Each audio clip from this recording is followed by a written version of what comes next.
The world has changed more in the last 2 decades than in the last 200-300 years all combined. Mega trends are shaping our world in ways that we haven't seen before. I tell you what I'm talking about. Let's assume for a moment that all of us here are younger than 50 years old. Don't raise your hand. Don't raise your hand. With that assumption in mind, let's just think about it. 50 years ago, we were about 3 billion people on this planet. Then, when some of us joined college, population moved from 3 to 5 billion people. And now, as we're enjoying this day here, we realize that there are more than 7 billion people in this planet, most of them coming from developing countries. That entails a whole new challenge now. I tell you why. It's not only that we need to find ways to procure for more than 1 billion people in the next 15 years. There are good news behind that and a big challenge also. Because at least 2 of these billions will have to find a way, will be finding a way to move from low income to middle class. Everyone deserves better, deserves more. Question, how can we procure for the energy and many of the other needs they will have to meet soon? To give you some context about the size of the challenge, let's just think that within the next 15 years, the demand for energy will grow by 33%. And in many statistics, 33% doesn't sound like something scary. But what if I tell you that that amount of energy required is equivalent to having to come and bring a whole new China into this earth with all the energy needed for that?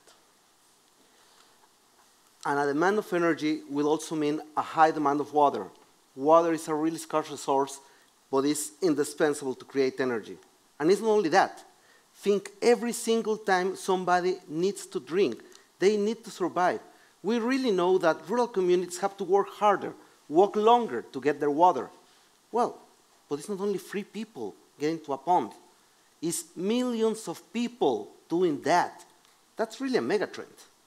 But the water issue, it's really interesting. Let me tell you something. When I was a kid, I was a little bit of a nerd. I was getting factoids from everything. What is the largest country? When did men get to the moon? What is the largest body of fresh water? Okay, that's the Lake Superior in the US. But the second was the Aral Sea. What I didn't know at that time is that the Soviet Union started making dams, irrigation channels, to grow cotton, which is a very water-demanding crop.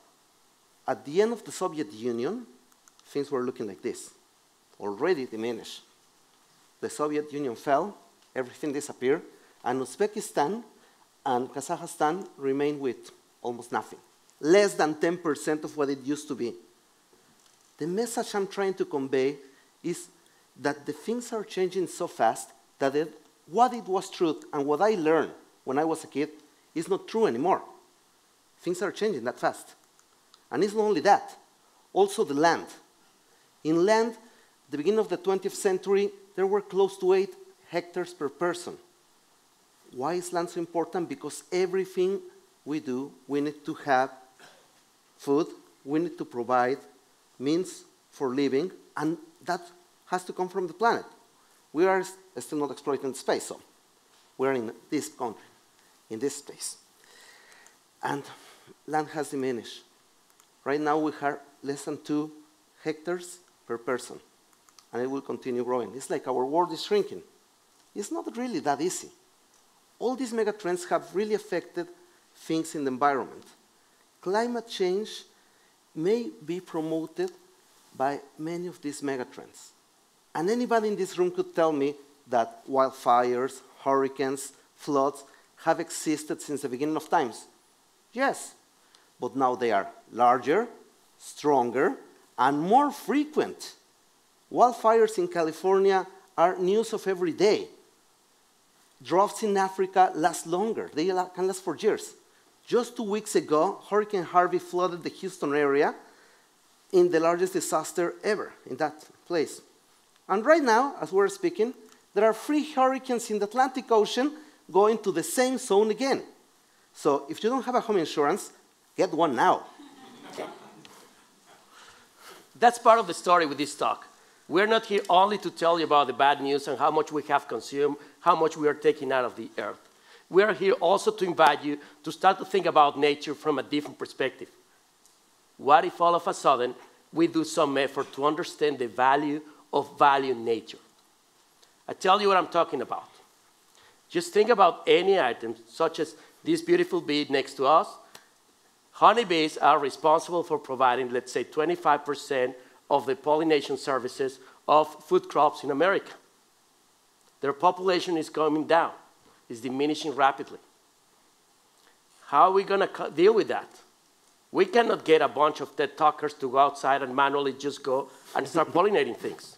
The value of that activity is almost $200 billion, meaning that as pollination services become more expensive, food will also become more expensive, and that will affect us right over here. This is just one of the thousands of examples we could be providing. And the bottom line is that ecosystem services are just everywhere around you. To give you just some examples about that, not only think about the wonderful food that we are eating every day, think about everything that we are wearing. Think about the fact that you're breathing, the fact that you're getting good water every day to you, the fact that you need electricity. Everywhere there are just ecosystem services. But what not every one of us understands or keeps in mind all the time is that that also comes at a price. There is an economic value of the ecosystem services we are receiving. Some people have estimated that value at $172 trillion. And to give you a sense of the magnitude of that value, if all of a sudden we combined, we lump together the Googles, the Facebook, the tech companies, the food companies, industry companies, you name it, all the Standard & Poor's 500 companies, that market cap will just be like $22 trillion. There's a big gap difference. And the problem is that, as we said at the beginning of the talk, the value that we're wasting is significant. We are losing a lot there. Now, a lot of smart companies have already tried to tackle these kind of issues. That's why every day we learn about different companies who find ways to be more efficient with the use of resources, the use of energy, and everything that will help them to be more productive, to have the same output out of less resources. That's good news. Bottom line, that saves money. But on top of those marginal improvements, those process improvements, other companies have also realized that there are many other things they can do. That's one of the many reasons that innovation is also at the top of the map. They know that they have to start thinking differently about every single product, service, process, and systems that we are part of, because that will be the only meaningful way to move up in terms of competitive advantage. Understanding ecosystem services is not only an operational opportunity, it can also be a market opportunity. This wonderful photo here corresponds to the Amazon. Did you know that there are some financial funds who have already invested money there, who are giving more money every year, and in return, the only thing they ask is that they will keep the rights for those ecosystem services? Well, last time I checked, every financial company, every fund will try to put money on something that they find more valuable on the next term. They are chasing that kind of things.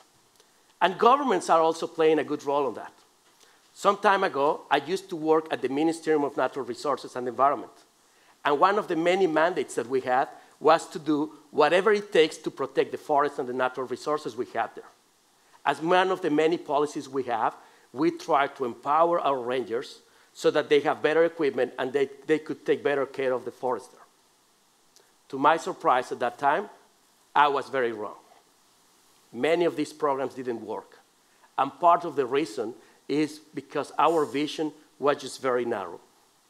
We forgot for a moment that there were many communities living there. And it's just not right. It will never work if you ask some of these communities to stop doing the only thing they're doing, because they need to protect the environment. We need to start thinking differently about it. And we need to start thinking differently by taking into account people and natural capital. But this combination is not so easy to find here in Ashridge, in London, New York. You have to really go and look for it. So let me take you on a small trip from Mexico City. Let's take a plane, rent a car, drive 5 hours into the mountains, and then we're in a different kind of setup. let me introduce you to Teresa. She's a great woman there in pink. She's a single mother, and she has some land she inherited from her father. That land, she used it to grow coffee. But she's quite clever. She has realized that her only richness is the land, and she has to make the best out of it. So she goes to clinics, she learns from people who go there, he shares best practices, and she's actually became something like a local entrepreneur, getting the most out of that land on coffee.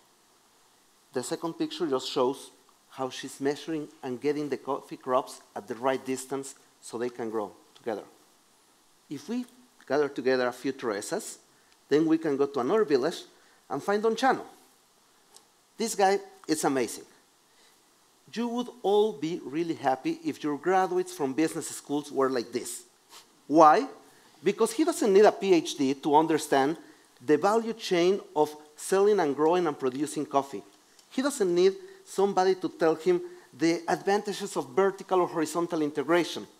And he actually just intuitively disrupted the whole value chain of the coffee producing in his community.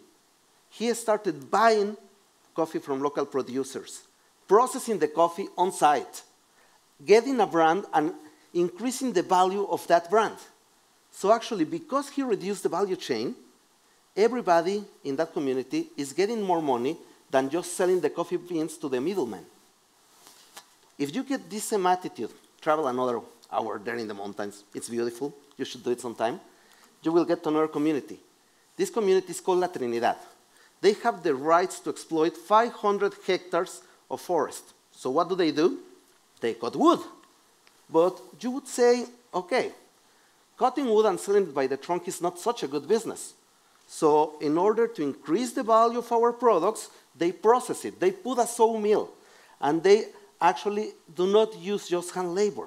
They got together with some Italian wood drying machines, some Swedish cutting equipment. They really do some good stuff. And they started checking what products could increase the value more. But natural capital is important. They realized they have to keep it. So they got together with ONGs, with government offices, and started a reforestation program to keep their natural capital preserved and growing all the time, regardless if they cut it or not. So they are actually keeping the forest, keeping the capital, and there is something interesting. It's not only them. There are quite a few.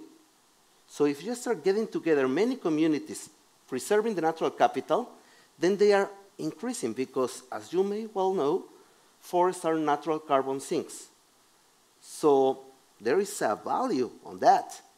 You can get all these people, and suddenly they have something to sell. And a lot of companies will have something to buy, because even if some of these companies have already embraced opportunities for efficiency to cut down the carbon footprint of their actions, not all of them have reached what we call carbon neutrality. They need to find new opportunities. And this is a new good option. If they can just approach what we call, for this very example, a voluntary CO2 market, well, they will just funnel that money to communities. Communities will be in charge of protecting the environment, conserving that asset, and on top of that, they will pass the carbon bonus to the companies, then everyone will be matching in terms of a good business. But that is just one of many examples you can think of when you're thinking about this mega trend of social entrepreneurship. There are more options. They can start doing ecotourism, charging for preserving the biodiversity. Handcrafted furniture, organic food, bottled water for communities. Or even better, they can start giving teaching and lecturing and consulting services to other communities so they can do the same. The possibilities are endless. And that's why we come here with a call for action.